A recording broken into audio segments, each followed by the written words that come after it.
So this might end up being a total fluke. Like I don't think I liked. Well, there's some that I definitely liked, especially actually I'm looking at right now. Um, there's one that I really liked. Okay, so let's get to the bad first, which I think is yeah, all the bad ones are in order. Like it's like bad, bad, bad, bad, bad, and then good, good, good, good, good. All right, so let's just do it. The worst one, and I'm so glad I didn't spend a single cent. I didn't spend a single cent on this book because I was thinking of doing it because I heard it got good reviews and everyone was saying it was good, and that's Global Frequency.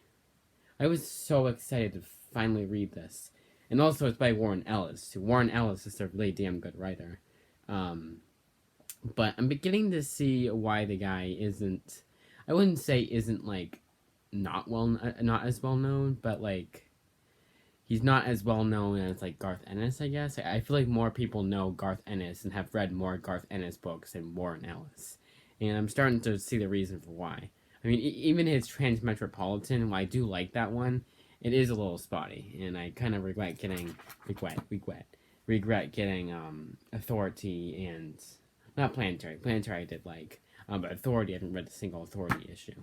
But then I remember Authority is gonna hopefully, knock on wood, give me what I want. This one was just all mumbo jumbo about like the global frequency, which I could not. It's like an intelligence agency. It's all like this agency crap and like this mumbo jumbo, and they keep talking this like mumbo jumbo. I hate to keep using the word mumbo jumbo. They keep talking in like tech speak. They're talking about global frequencies and GPS satellites and that word. And it's like they're using. It's so boring. The plot is not going anywhere. They're just talking and talking and talking and talking about like the intricacies of the technology. Like it's technology speak. It's very hard to explain without showing you stuff, but I can't. Not because of copyright, but it's kind of hard to just do this. Like look at that, you can read it. It's like dude, no, you can't. It's kind of hard to read it, even on the iPad or even on your phone, or whatever you're watching it on. It's just this was terrible. I just finished it, and I was so glad when I finished it. I was like, thank God, I never have to read this crap again. I would not have hesitated to return it if I got it from Newberry, and it would have only been $20 for 12 issues, which is a damn good price, but not for that book. I wouldn't even. They would have to pay me. I feel like Warren Ellis should pay me for having gone through Global Frequency without stabbing my eyes out. It's that bad. And I don't understand why people liked it. There were some good issues. I will give it that. There were some good issues in this book, but most of it was just like endless conversations about stuff I did not care about and just talking endlessly about global frequencies. Like I don't care. Just tell a story. Like they always had a stopped story to explain everything that I didn't care about. It's like in Star Wars. If they went, well, they did that I think they did that in the prequels. But that's like in the original trilogy. They go through. They have this like guy that goes through every part of the Millennium Falcon and explains everything about it. Like this is the web. This is almost a web shooter. This is the yada yada yada yada yada yada. And this is how it shoots. And like that's a global frequency.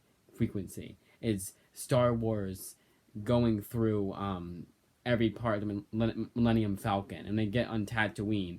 They're explaining everything about Tatooine without showing you it. It is actually it is show don't tell. But they couldn't really show you what they're talking about. They didn't need to show or tell it. They could just have the plot go along. I don't need to know what global frequency is. I keep saying frequency. It's like Shield. It's actually exactly like that. Because they're both sort of espionage books. It's like in Shield, they explained what Shield was, and they kept explaining it. They kept going into like the minute detail. Just awful. Then I read, and then I read this one. This one, Ultimate Fantastic Four. The only good issues in this one were the Marvel Zombies ones, and they were pretty damn good. I'm so glad that I'm so glad. I'm no longer pissed off that I got the wrong book because I'm no longer gonna be reading Fantastic Four, and that's why I'm gonna be skipping this one. Although part of me does kind of want to read this, but and get the other one because this is Mike Carey's run, which Mike Carey wrote that the one that I'm missing, the one that I skipped. Yeah, I mean it was okay. I mean I had a much better time reading this than Global Frequency. Again, keep feeling like I keep feel like I'm keep feel I keep feeling you know I'm saying frequency instead of frequency. I keep I keep feel no I keep feeling like I'm keep feeling I don't know. But yeah, this one just this one was okay. It's definitely got to the saying it definitely gets to where people like everyone says, "Oh, Ultimate Universe failed," and yeah, this is one of the reasons for why. Probably saying probably at like the lower like one of the if you made a top 100 reasons, it'd be number 90 because it's not that bad. Not nearly as bad as it can get. I kind of recommend it. Just get the Marvel Zombies trade, the complete collections. Another one, acclaimed writer Grant Morrison, and um, I have his. I keep saying I have his Invisibles trade, and I'm so glad that I got back into reading Batman and Son. Cause I'm like, thank God I read something like Grant Morrison I actually like, because Soldiers of Victory is a prime example of put it in your bargain bin for books. This is a bargain. This is a bargain bin. Grant Morrison. I couldn't even tell you what was going on. It was so boring. It was just like it wasn't. There was more splash pages in this than there were in Global Frequency. Like Global Frequencies. Well, actually, their 10th issue had almost all splash pages, and that was awesome. And I'm talking like total splash pages. Like this is technically a splash page, where they just show the picture. Well, actually, no, more like um, yeah, it's not really a really good example. This one's like a splash page. Actually, no, it's not like. But there's no But I'm talking like splash panels, where it's panel, no words, just action. And that's why those are the best issues of Global Frequency. Again, when the plot was actually moving. This one, I just don't remember a whole lot of it. It was kind of confusing. It wasn't really interesting. Didn't pique my interest. I should have known from the cover though. And yes, you do judge comics, graphic novels. You do judge a graphic novel by its cover because it's artwork and stuff. Well, actually, not really for covers because sometimes the covers are done by a different artist. But I mean more just like you know what you're gonna get when you look at the cover of a graphic novel. I think 9.9 times out of 10. Next one, I hate to say this, I didn't like this one either. It was Kieran Gillen. I love Kieran Gillen's writing. He is a damn good writer, and that's the whole reason why I was so excited to get this one too. I was like, yeah, they have it, and they had book 2, awesome. And I think it was his whole run on Journey into Mystery. Now, instead of me going into a 10-minute discussion of why I didn't like it and 5 minutes consisting of maybe it was no. There was a reviewer that said this felt very Sandman-y. I was like, that's why I don't like it. It's because it's Sandman. And I don't really like Sandman. So I don't like this either. Yeah, Sandman will always be the number one book that I have the hugest, the number one most unpopular opinion on anything. Movies, TV, books, graphic novels, no, just everything. All those combined is Sandman, because that one's just like, it's just like with this one, it was just everyone talked to, and this one wasn't as bad as Sandman. I'd rather read this again than Sandman again. But that one was just kind of like the plot wasn't moving. It was just a lot of talking again, and it was like, no, you don't do that in a Thor book or a Loki book. You do that in like a not really any Marvel book. I'm not saying I want all action all the time. Obviously not. But you need a good mixture of action and talking. And some issues did do that. Some issues were better than others. Again, like with Global Frequency. But for the most part, it was just kind of bland. And I'm surprised it got as high a rating as it did. But it's because it reminded a lot of people of the overrated Sandman series. I was trying to rhyme it, but overrated man, I guess you would say. I don't know. This one definitely the standout, and that was a Batman Black and White. This was so damn good. I almost want to get the sequel follow up, the Gotham Knights series, even though I've heard it is not as good as, well, according to Goodreads. You know, it's, Golden Knights. Gotham Knights has a 3.6 out of 5. And for me to get those, it's not on intro loans. And for me to get those 2 trades for $30, and it's about this size, which is $20, for something that got a 3.6, I'm like, no, I don't want a Darkness and a Witchblade in my hands.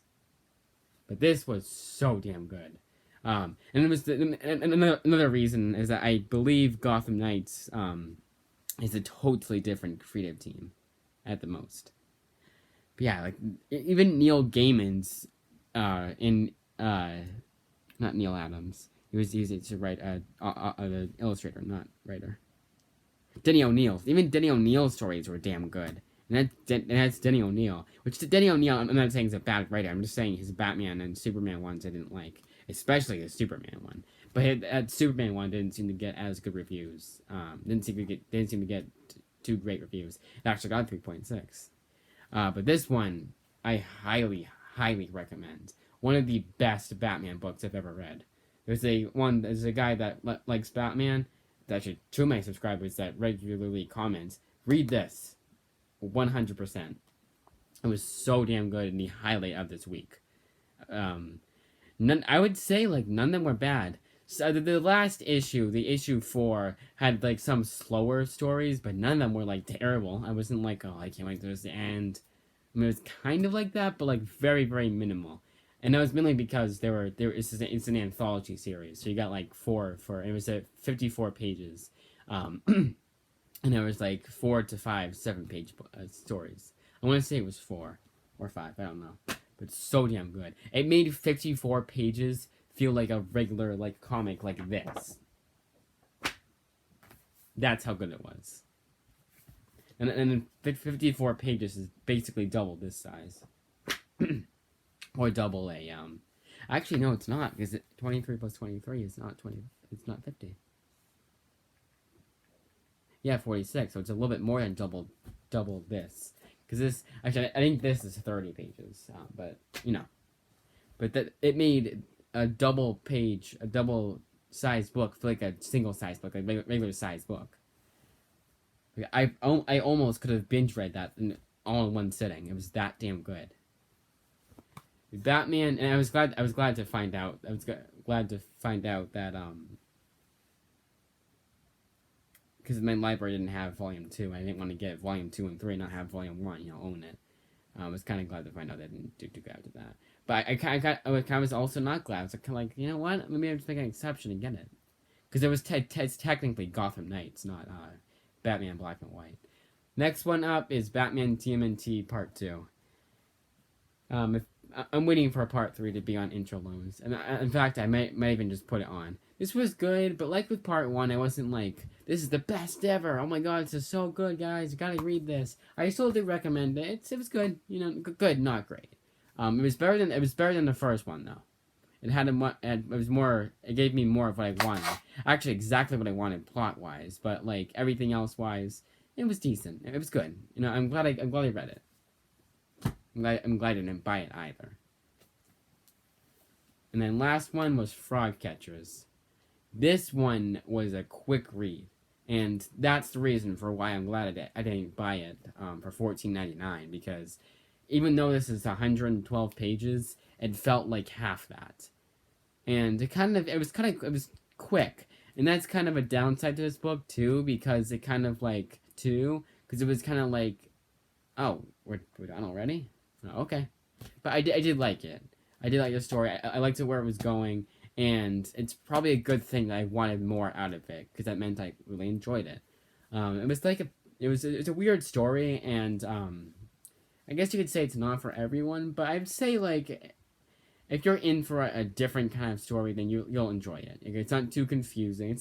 There are some confusing elements in it, but it's not like it wouldn't totally alienate someone from reading comics. I think this is a sort of a good starter for, especially for Jeff Lemire, because he does read. He does write some more outlandish books.